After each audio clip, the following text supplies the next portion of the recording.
Type 2 diabetes जो है वो सबसे ज़्यादा कॉमन है, लेकिन अब टाइप 1 डायबिटीज़ के केस भी बहुत तेज़ी से बढ़ रहे हैं। और हमारे यहाँ, हमारे देश में तो दुनिया भर के मुकाबले में टाइप 1 डायबिटीज़ के केस सबसे ज़्यादा है। तो स्वामी जी, इससे कैसे निपटा जाए? टाइप 1 डायबिटीज़ के पहले तो जो कारण है उसका निवारण किया जाए। टाइप 1 डायबिटीज़ का एक कारण है सिंथेटिक फूड, दूसरा सिंथेटिक दवा, ज़्यादा फिर ये over consumption, unhealthy consumption of social media, इसमें रेडिएशन, फिर पोल्यूशन और चारों तरफ का एडल्ट्रेशन और तमाम तरह की जो अनहेल्दी फूड्स, जंक फूड के अलावा हमारे खेतों में, खलिहानों में जो हम अपना जहर डाल रहे हैं, वो जहर जो खेत में डाला क्षेत्र से इस क्षेत्र में आ जाता है। तो खैर, खान पान पर ध्यान रखें, बच्चों को खास करके सिंथेटिक दवाओं से बचाएं, फीवर होने पर फेवोग्रिड दें, टाइफाइड होने पर टाइफोग्रिड दें।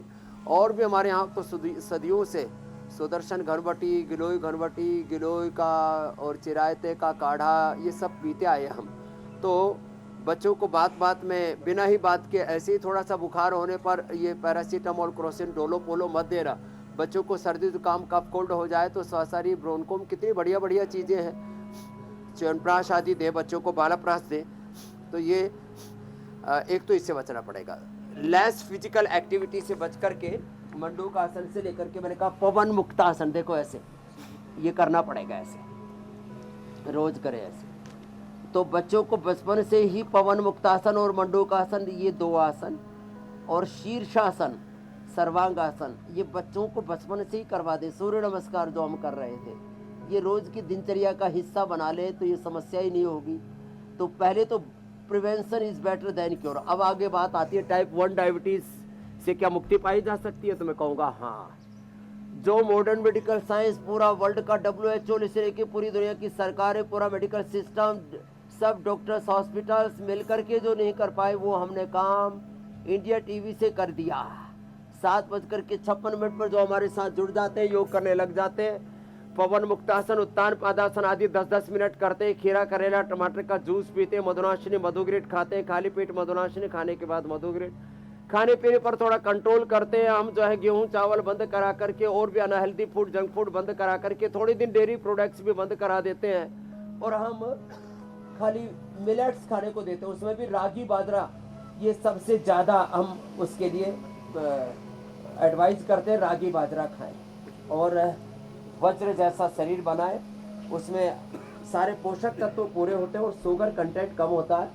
शुगर कंटेंट जब ज़्यादा होता है ना तो लाइपोजेनेसिस होता है, उससे वेट भी बढ़ता है, शुगर भी बढ़ता है, और बॉडी में टॉक्सिन्स, ऑक्सीडेंट्स और इन्फ्लेमेशन आदि भी बढ़ते हैं।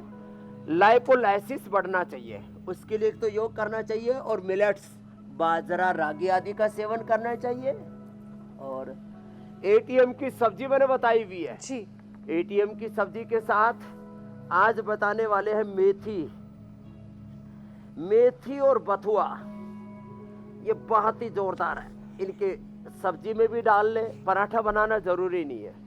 आजकल लोग पराठे बहुत खाते हैं सर्दियों में, गर्मा गर्म।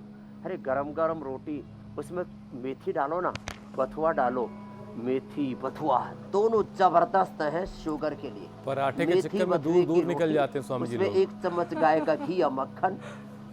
स्वामी जी, अब तो बथुए के रेट भी आसमान छू रहे हैं। अरे मेथी पालक सस्ती है, बथुआ महंगी हो गई है। एक ने बोला, एक अपने होटल के आगे सुनो ज्योत्सना जी, 32 फीट का पराठा खाओ और एक ट्रैक्टर इनाम में ले जाओ। बताओ तो अब वो एक आदमी तो खा नहीं सकता, तो पूरा परिवार खाने को आता है। फिर वो ट्रैक्टर तो इनाम में मिलता नहीं, डाइजेशन और खराब हो जाता है फिर उससे। पवन मुक्तासन, उत्तान पादासन, कपालभाति के साथ बन पाए तो सर्वांगासन भी कर लेना जी। स्वामी जी, एक आंकड़ा आपके सामने रख रही हूँ। ये आंकड़ा ये कहता है कि भारत में जितने लोग डायबिटिक हैं उतने ही प्री डायबिटिक भी हैं। ऐसे में लोग अपना शुगर लेवल खासकर सर्दियों में मेंटेन नहीं रखेंगे तो उससे परेशानी और बढ़ेगी। डायबिटीज की वर्स्ट स्टेज में लोग ना पहुंचे और प्री डायबिटिक बॉर्डर लाइन भी क्रॉस ना करें, उसके लिए उन्हें क्या क्या करने की जरूरत है? ये आपने एकदम ठीक कहा है।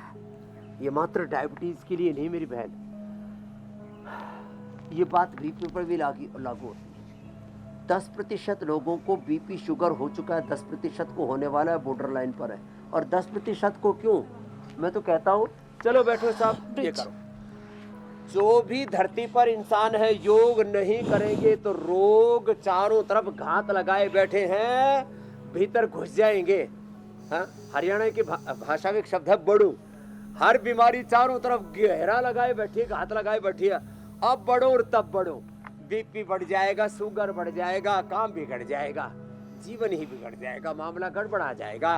तो ये बॉर्डर लाइन पर खाली 10% ही नहीं, बॉर्डर लाइन 10% को हो चुका और 90% को हो सकता है यदि योग नहीं किया तो।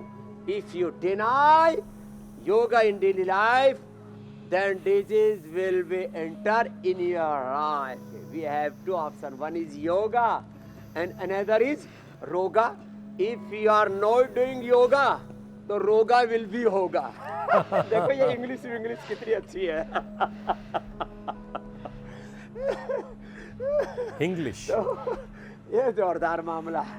तो 90% लोग प्रतीक्षा सूची में हैं, 10% को हटा दो। योग नहीं करोगे तो शुगर होगी, योग नहीं करोगे तो बीपी होगा, थायराइड की प्रॉब्लम होगी, लीवर किडनी की प्रॉब्लम होगी, फैटी लीवर, गैस, कब्ज, एसिडिटी होगी, स्ट्रेस होगा, हार्ट की प्रॉब्लम होगी। और आजकल तो ब्रेन की भी प्रॉब्लम बहुत ज़्यादा बढ़ रही है। स्ट्रेस, एंजाइटी, डिप्रेशन के साथ पार्किंसंस, अल्जाइमर, डिमेंशिया। और जिस किसी को देखो वात, पित्त, कफ, त्रिदोष, ना तो भूख अच्छी लगती है, ना नींद अच्छी आती है, ना तन अच्छा है, ना मन अच्छा है। जीवन में बहुत कुछ है लेकिन सेहत अच्छी नहीं है, तो आदमी अनमना सा रहता है। अनमने होकर के नहीं। मनमना भव मद भक्तो मदयाजी माम नमस्कुरु मामे वेशसि सत्यम ते प्रतिजाने प्रियोसि मे।